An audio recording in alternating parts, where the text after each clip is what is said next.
ദൈവത്തെ സ്നേഹിക്കുന്നവർക്ക്, അവിടുത്തെ പദ്ധതി അനുസരിച്ച് വിളിക്കപ്പെട്ടവർക്ക് അവിടുന്ന് സകലതും നന്മയ്ക്കായി തീർക്കുന്നു.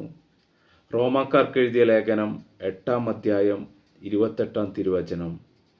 യേശുവിനെ ഏകരക്ഷകനും ഏക കർത്താവും ജീവനുള്ള ഏക സത്യദൈവമായി സ്വീകരിച്ച എല്ലാ ദൈവമക്കൾക്കും അവരുടെ ഏത് സാഹചര്യങ്ങളിലും ദൈവത്തെ സ്നേഹിക്കുന്നവർക്ക്, അവിടുത്തെ പദ്ധതി അനുസരിച്ച് വിളിക്കപ്പെട്ടവർക്ക് അവിടുന്ന് എല്ലാ സാഹചര്യങ്ങളും നന്മയ്ക്കായി പരിണമിക്കുന്നു. നിങ്ങൾ ഏത് പ്രതികൂല സാഹചര്യങ്ങളിലൂടെ കടന്നു പോയാലും നിങ്ങൾ യേശുക്രിസ്തുവിനോട് ഐക്യപ്പെട്ട് യേശുവിനോട് മാത്രം പ്രാർത്ഥിച്ച് ജീവിക്കുന്ന വ്യക്തികളാണെങ്കിൽ നിങ്ങളുടെ സാഹചര്യങ്ങളെ വിജയത്തിലേക്ക് എത്തിക്കുവാൻ അവിടുന്ന് ദൈവം അതിനുവേണ്ടി നിങ്ങൾക്ക് വേണ്ടി പ്രവർത്തിക്കും. ഈ വചനത്തിൻ്റെ ശക്തി എല്ലാവർക്കും ജീവനായി മാറട്ടെ.